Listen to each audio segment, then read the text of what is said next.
today how to cook a very common and much loved vegetable eaten across the East, Central and Southern Africa called rape. It's called Muloho or Muloho or Sukuma Wiki in Kenya, and many other names that I'll list through the video as to what it's called. But it's a big favorite vegetable that we've all consumed, those of us who've lived in those parts of Africa growing up.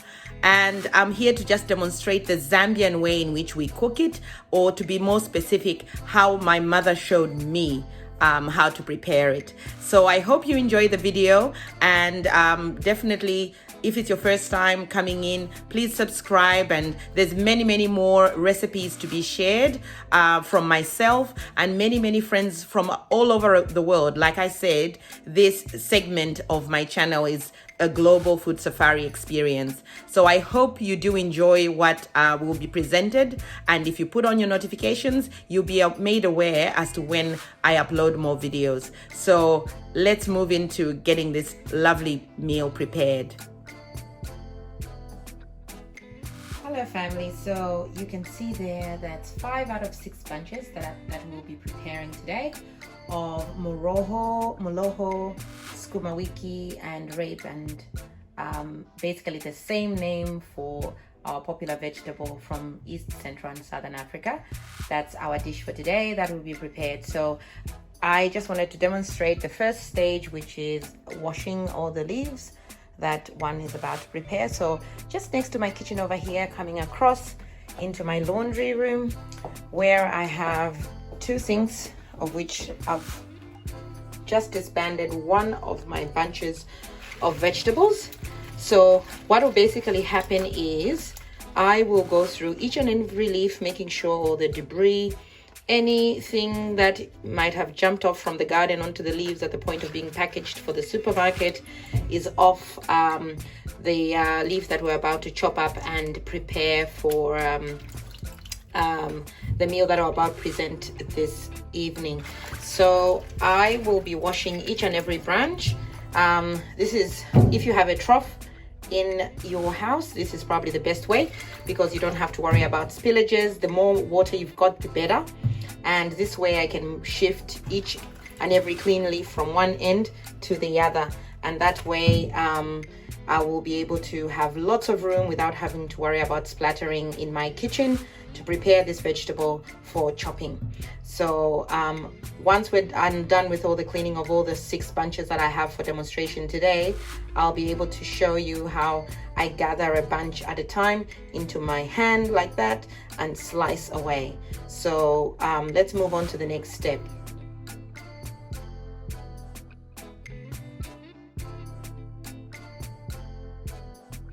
So I've finished cleaning this lovely bunch of kale, and I'm about to come across back to the kitchen where I have my chopping board ready to go. And basically this is how you hold it. If you're a left-handed person, you'll be holding it in your right like I am right now, and vice versa, whatever suits. And hopefully you have a really nice sharp knife, because that's half the job done. I always preach about having sharp utensils to cut. Be careful, of course, but it actually reduces on the effort all the way up your shoulder trying to chop into all these bunches of vegetables, and it will also allow for you to actually cut with precision. I prefer them nicely, very thinly sliced. So I'll demonstrate all this in the next step, but basically this is the vegetable washed, and now I'll go and slice it up. Hello everyone. So as we had shown in the previous piece, I had finished cleaning all the 6 bunches of leaves thoroughly prior to chopping. So I've got my reliable sharp knife here. I would basically start with the edge. All of them, no matter how long or short, I prefer to have the ends right at the beginning, so that it would make for a very progressive slicing of this vegetable. And I always feel gratified at the end as to how close to uniform all my slicing process is, and presents really well at the point of serving yourself or your family at the end of this cooking demonstration. So basically, like I said, get all the tips at the end, have your sharp knife ready, and I'll typically start by cutting all the uneven edges. It's just a very small slice. This would go in the bin. I've got my bin really close here. And I'll continue in the same fashion. So here we go, being ever so careful. And it also helps to be able to have a dish ready to be able to empty your chopping board into, so that you can continue cutting your vegetable. So this is how I go, and like I said, it's so much ease with a very sharp knife. You don't even feel the fatigue of chopping up so many vegetables. And like I said, this works for me in the sense that I cook once, and this quantity would cover my family for a fortnight or more, because this is not all that we eat, but it's definitely part of our diet and we all love it. So I always like to have it handy, ready to go, because it freezes very well, and once defrosted, tastes like it's just been cooked, because it doesn't lose its texture, and neither does it taste not being fresh. It actually does taste like it's been snapped frozen. So all you need to do is just package it, wait for it to cool down, obviously, and then you can put it into your deep freezer. Date the lunchbox. I tend to do that, so you can work from old to new, first in, first out, and basically that's it. So you can see the even slicing that is happening here, and this will continue right through the course of chopping up all my 6 bunches, and that's my couple of weeks supply of Sukuma Wiki ready to go for the family at any given time. So that's the simple process. So everything is nicely shredded, as you can see, very finely done, and ready for another round of washing. I'm a fan of washing and washing some more, just to make sure that all the debris is gone, guys. Once that is done, then we will be able to drain it in a colander for a minimum of an hour. When you have time, you can actually chop this in the evening, leave it overnight to dry so it's as bone dry as possible, and cook it in the morning or the day after, whatever soonest time possible. So at this stage, we're going back to the laundry, and we'll get washing once again.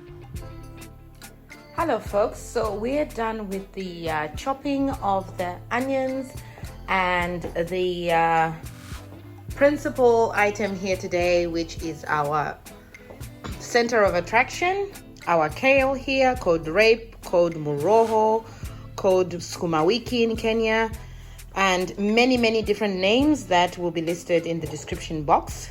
I hope this demonstration today will help add to the ways in which you prepare this much loved staple across Central, Eastern and Southern Africa. So you can see here how finely chopped it is, and these are the 6 bunches of black cabbage, Tuscan kale as it's called here in Australia. That's what we get from our local greengrocer. And over here is finely cubed onions, and there are about 6 to 8 bulbs of onions. I must say, there are some people with allergies. I know I've met people who can't have onions, and obviously you can just stir fry it with or without onions, with or without tomato, with tomato only. It's entirely up to what your family consumes. But for my family, we're big fans of onions, we're big fans of tomatoes, so we have a generous portion, I must say, for the preparation of how we like to have it. So this is basically the 2 painstaking items that you need to have shredded and chopped. And with the shredding process, we will be moving back to the laundry to just give it one more rinse, which gives us a total of 3 rinses of the vegetables. please bear in mind, vegetables tend to be very much covered with debris from all the splatter of soil from the garden when they're being watered through the life of their growth before they're harvested. So it's very important that you give your vegetables a thorough clean before you go to cook it. So I hope that advice helps. So that's what we've got here.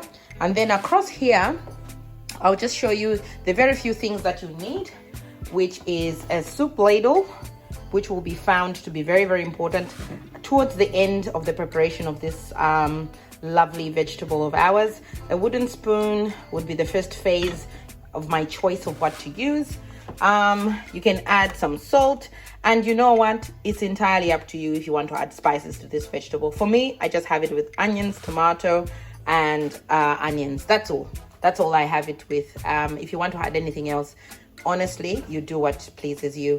Over here, I keep my olive oil in this little dispensing jug, and the other taller jug over here is where I keep my canola oil, which is my go-to for all my day-to-day cooking. So between the olive oil and the canola, those are my two choices of what I use depending on what I'm cooking. Each oil will apply to that dish.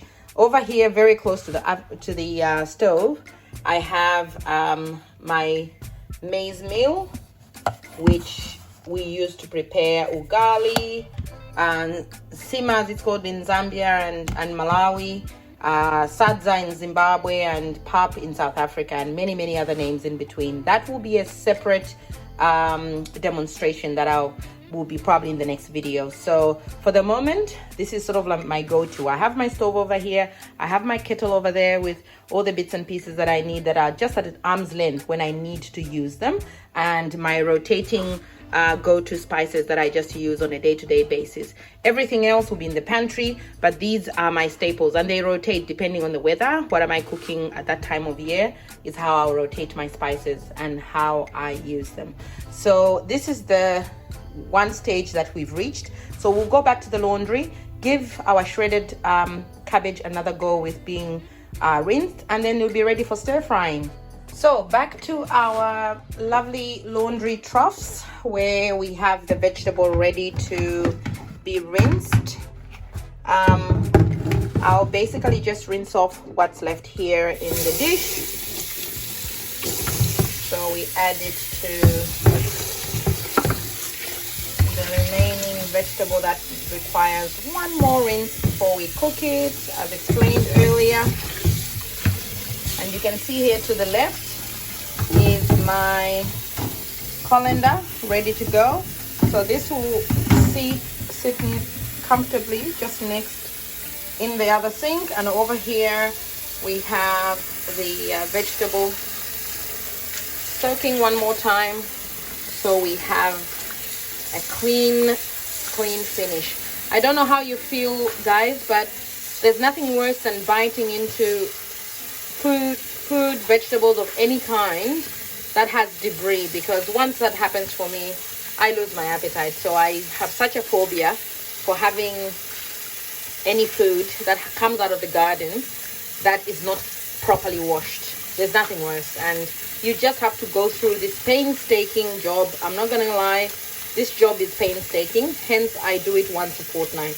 We love the vegetable, we love the end result, but ultimately, if you can't have you don't go through the process of doing it properly, taking the time to chop up all your vegetables nicely, clean them out and drain them so you don't have too much excess water at the point of stir frying your vegetables, then you won't have a good result. So guys, you just have to take the time to do it properly. And because it's such a dragged out process, once a fortnight does it enough for me. So it helps. I couldn't do this every day. Little bits and pieces, one little bunch, cook, and it covers you for a day and a half. Wouldn't cover me. I prefer to do it like this, and this will cover me for 2 to 3 weeks, because of course we are filled with other foods on the menu. So we'll just take all the vegetables out, which is pretty much now, and basically this is what you do. So you must make sure you've got your solid dish at the base here, and then you've got your colander there, and you start to lift them out of the water one scoop at a time, just with your hand, just like this, and taking it across.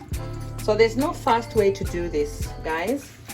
You can taste the results of all your hard work when you just take the time to do it properly.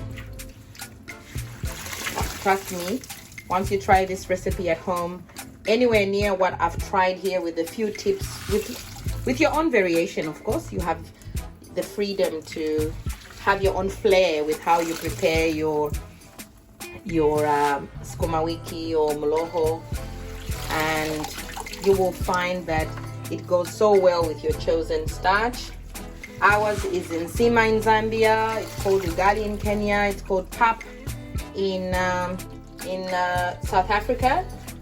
And while we have many other vegetables that will definitely come up on the list of our segment of our channel in the many weeks to come, I wanted to make sure that my first love of vegetables that I grew up on and enjoyed so much is the #1 upload that I create for my food safari.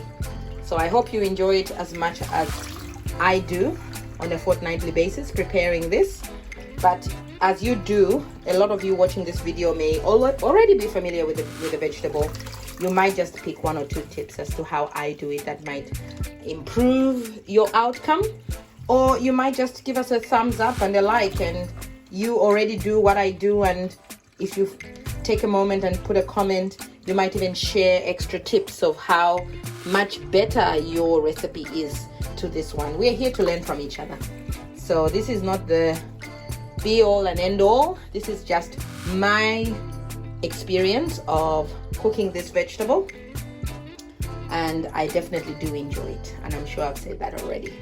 So let's move back to the kitchen, and I'll give it an hour.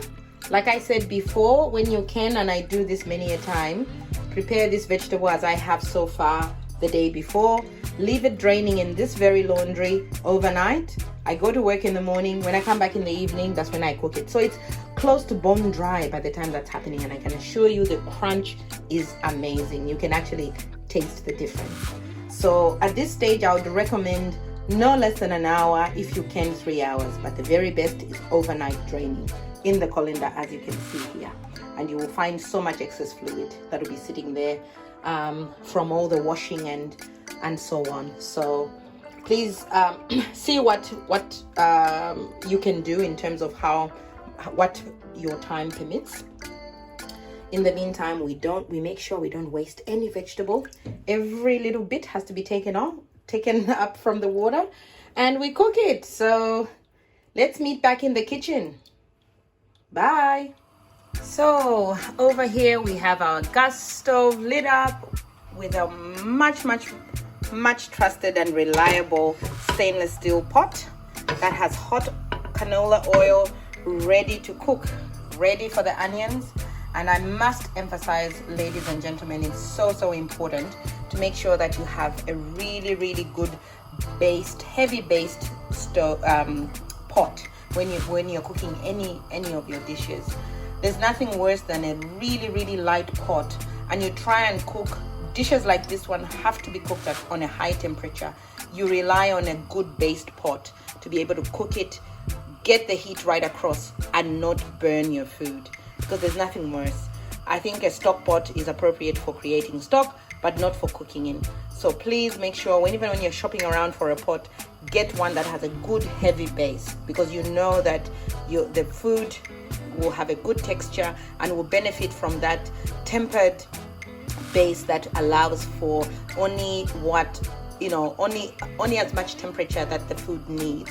Even at the highest temperature, it sort of like siphons the heat for your food to cook well and retain all its flavors. So I can't emphasize this enough. A good pot is so important it's a first step from having a good dish. You can have a great recipe, you can have a great technique, but if your pots are terrible, you're not going to have a good result. And I think most of you know that already. And for those who don't, please have a look at your kitchens. And it can be a great expense, but it's a good investment to get a good pot. And I've got all of them. I've got the cast iron, I've got ones like this, I've got Pyrex ones. Every pot has an appropriate dish in which it's best suited to be prepared. So do your best in your shopping, and it takes many years to accumulate good quality stuff in your kitchen. So don't be pressured in needing to go out and get 10 pots. Just get one at a time. In your own good time, you'll be able to have your collection of reliable, good standard pots, so much that all your painstaking work will actually come to fruition when you serve yourself, when you serve your family at that given point. You will really come to appreciate the good results of food production that you get out of good utensils.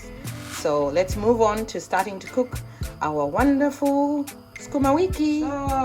So look at this mound, my lord. It's so much. Look at how much is there. It's been draining here for 3 hours, and now it's ready to stir fry in the onions and tomato. Now with dishes like this, I prefer to use tinned tomato because it's not necessary for you to have to chop up tomatoes, fresh tomatoes, and cook with them. I preserve my fruit tomato that's in its original form for dishes like salads, anything that requires a proper tomato texture. But anything that I'm going to stew or stir fry, I prefer to use tomato that is tinned. Please put a comment down below. Let me know what's your preference. Are you like me? Do you prefer fresh tomato only, straight picked from the garden in its original form, and you chop up everything? Let us know. It's lovely to share. Here we go. So we're going to stir fry our onions until they're transparent. I've lowered the temperature because the oil is hot at the moment, and I don't want it to be at that high temperature when I'm preparing the onions. But once I add the tomato, I'll put the heat back up, because now we need to sweat the tomato and onions. Both the tomato and the vegetable itself tends to ooze water when heat is applied to either of them. So what we want is to make sure that we don't have too much fluid, causing the vegetables to float around. And any fluid that will accumulate, because it's expected, we are going to scoop out with our reliable, very, very sturdy soup ladle to make sure that our vegetable comes out nice, crunchy, but not swimming in vegetable stock, if you know what I mean. And the vegetable stock, when it's scooped out, I do not throw out. Ladies and gentlemen, it's vitamin infused, full of nutrients. Do not throw it out. Please preserve that stock. You can use it for soups, you can use it for gravy, you can use it to add to your chicken stew, your chicken casserole, your beef stew. All sorts of other vegetable stock is very, very neutral, and it can really go with anything. So I wouldn't throw it out. It would be a tragedy if you scooped all that wonderful, yummy stock and took it, you poured it down your drain. So please don't do that. I would strongly advise that you don't. I would, at this point, go ahead and cover our lovely pot here and allow for the onions to sweat out, get to the point of being transparent. I would say 10 minutes, and then add the tomatoes. When I add the tomato, it will be left open, because that, like I said before, emits a lot of water, a lot of moisture out of the tomato fruit. So what I want is to try and dehydrate it in the process of stir frying. So at that point, the pot will be left wide open. Okay, so here we go. We'll leave it for 10 minutes, and we'll come back to add the tomato and the salt. Do not forget the salt. All right, thanks. Okay, so it's been 10 minutes now. Our tomatoes are ready. We've used our electronic tin opener to get those lovely tins of Australian diced tomato ready to go. So we'll just open up this pot, and we should be able to add the tomatoes now. So here we go. therein. And our second tin for the quantity. That's my preference for the quantity of vegetables. 2 tins are warranted. And just stir those together. And this is when I add the salt. So we will do that now. So just a staple iodized salt to our lovely salsa mix, similar to salsa, tomato and onions. That way I'm just mixing up here. It's a tomato and onion based sauce and salt that we're just mixing up here, and we'll get this ready for the next stage, which will be the vegetable being added in.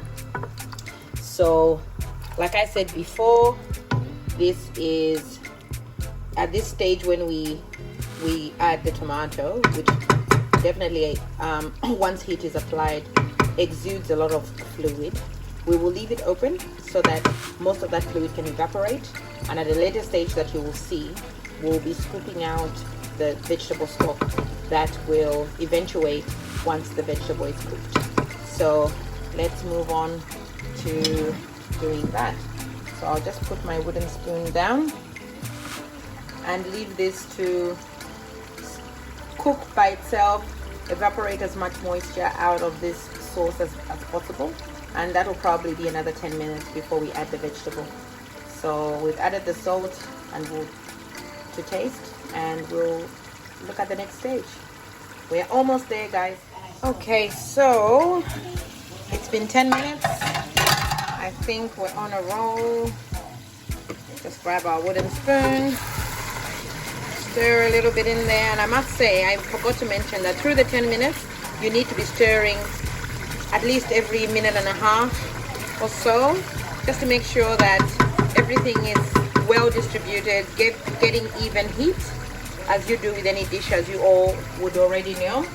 And then across here, we've got part of the vegetable here and the other half over there. Why have I done that?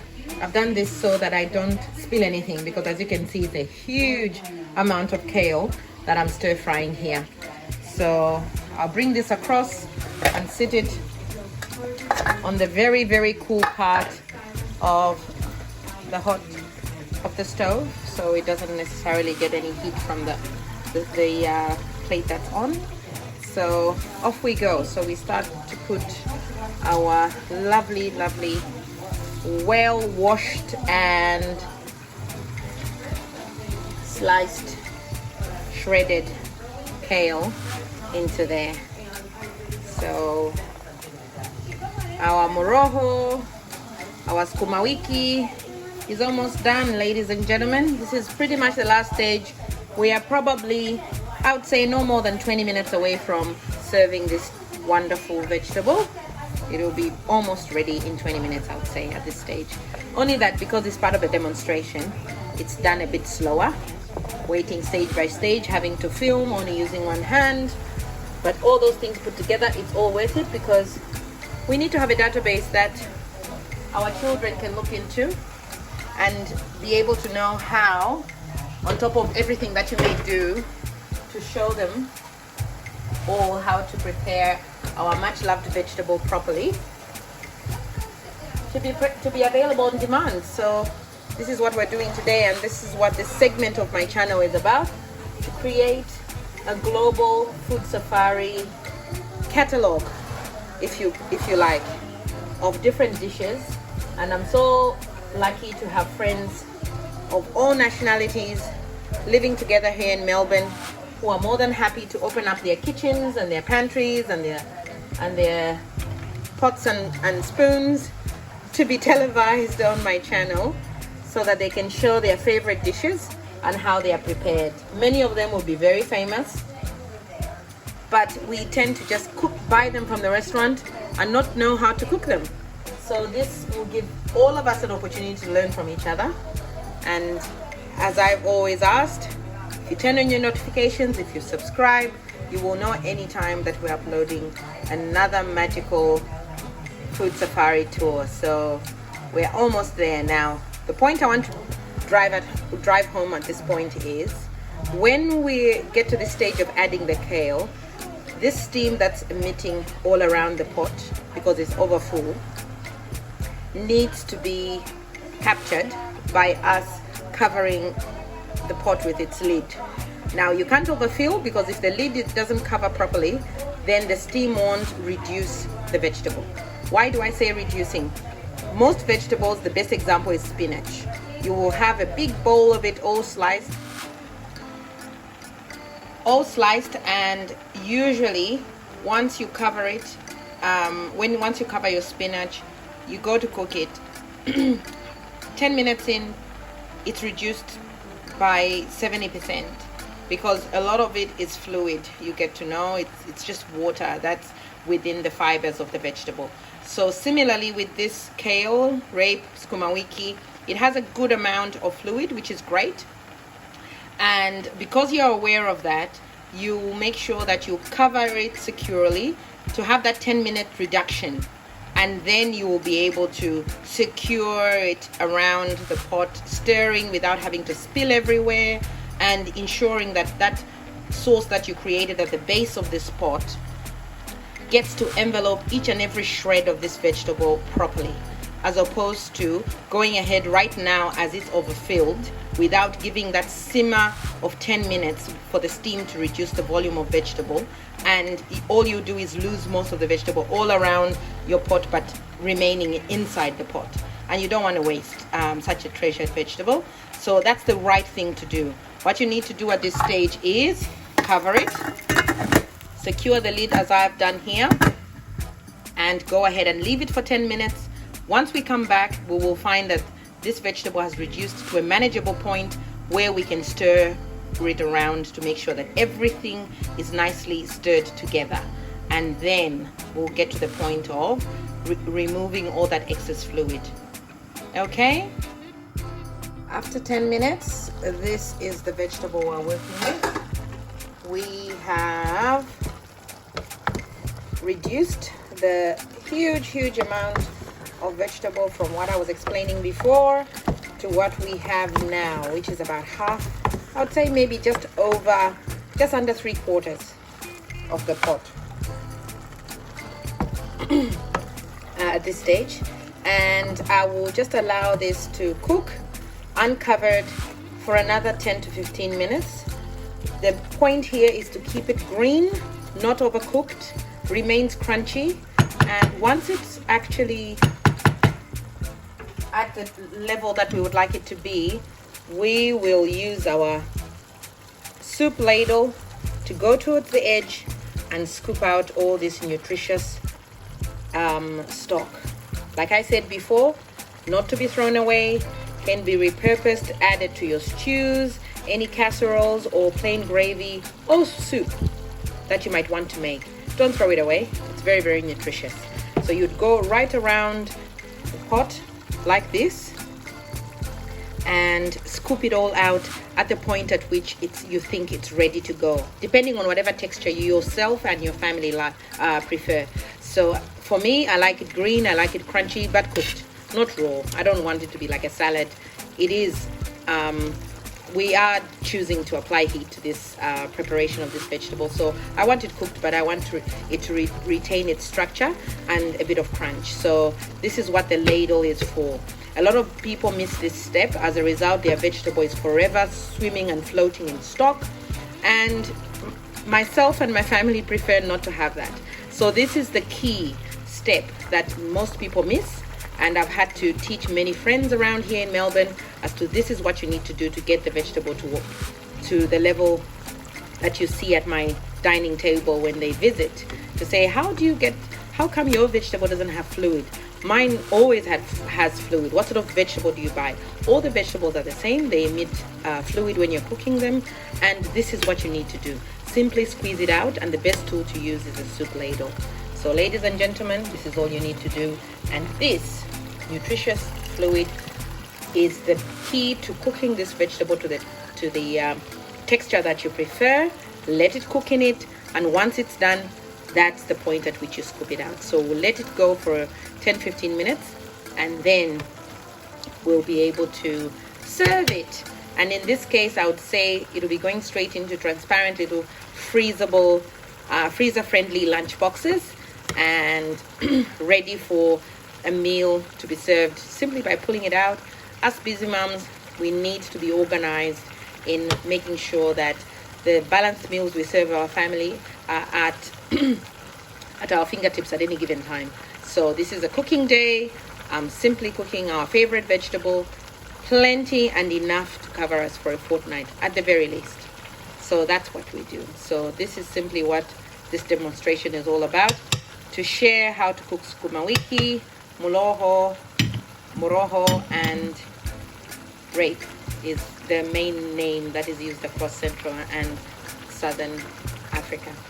Okay, folks, this is our vegetable almost done. So 10 minutes and we'll be scooping out the stock out of this vegetable so that we leave it nice and supple with just enough moisture, but we don't want it floating in this stock.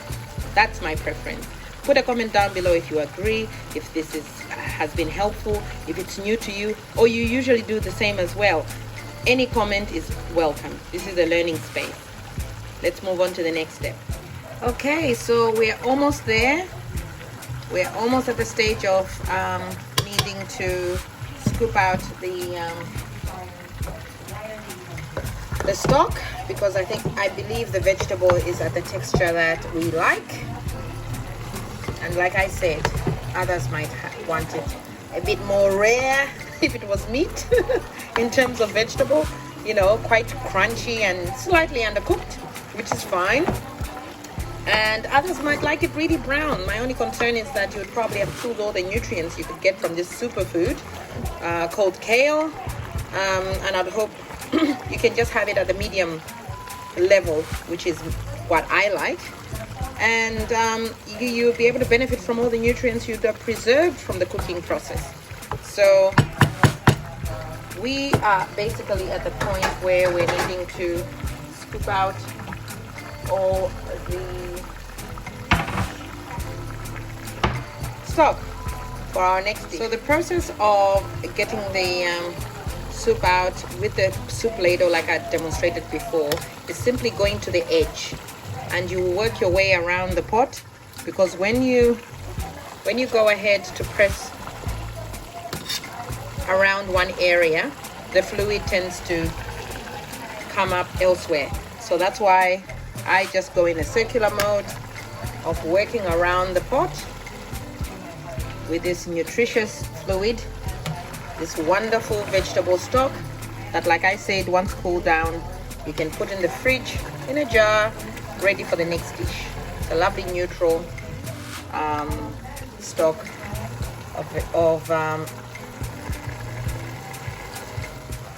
which would be a wonderful addition to plain gravy, a soup you might make, homemade soup, or any of your casseroles that you might be preparing next. So that's how I use it. I'm a big on recycling, no wastage. Everything has to be used, and in a case like this, definitely we must use this. So this is how we go. Everything must come out. We don't want vegetables that are floating in water, floating in stock. We don't want that. So we get it to a point where it's bone dry, and every time you go to press, there's hardly anything coming out. That's the point at which you will know that you're done with cooking. That's my style.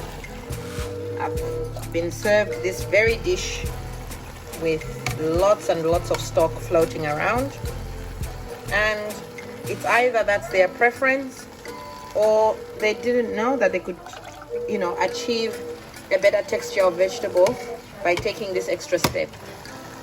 So this is how I prepare my Sukuma Wiki, my Muloho, and you will find that it's amazing when it's served with ugali, sima, pap, with your chosen stew. If you're vegetarian, this is all that you will have. It is a superfood, like I said. Look it up, Google it. Kale is a superfood, so it can go on its own, with a starch of your choice. Could be potatoes, could be rice. It's entirely up to you. It is very, very neutral in terms of being paired with anything. Absolutely anything can go with this vegetable. Grew up on it, love it, and there's nothing better than to learn later on that it's actually a superfood. So it doesn't miss out on being present on my table, I can tell you that. And anyone who's visited my home knows that. Don't you all? Wink, wink. So, ladies and gentlemen, this is where we end. Look, there's hardly any stock left as I squeeze everywhere. This is all we're getting. And the idea is not to get it extra bone dry. The idea is just to get the excess out and leave just enough moisture to be able to. So I'll leave the spoon in there with the stock that we've scooped out. And now I can turn off the heat and go ahead and allow for this to cool down, and I'll pack it all in lunch boxes. But ladies and gentlemen, this is ready. Look at how nice this is. I wished you could smell the aroma. It is marvelous, and I imagine it will taste as usual, crunchy, scrumptious, and amazingly tasty. So one of these days you might join me at the table. Let me know, put a comment down below, come and have a visit. Let's cook together, let's eat together. So this is it. I hope you enjoyed Kale's Global Food Safari, and more dishes to come from myself and many of my friends around Australia. And if you think you have a dish that you want to share with us, please don't hesitate and put a comment down below and get in touch. The email is at the end of this video. You can send us an email and we will gladly get in touch and set up an appointment for us to film your much loved recipe. We want all the recipes around the world to be on this database so that we can all share, enjoy, and make sure that all our families enjoy everything that the world has to offer. This is what this channel is about. Thank you.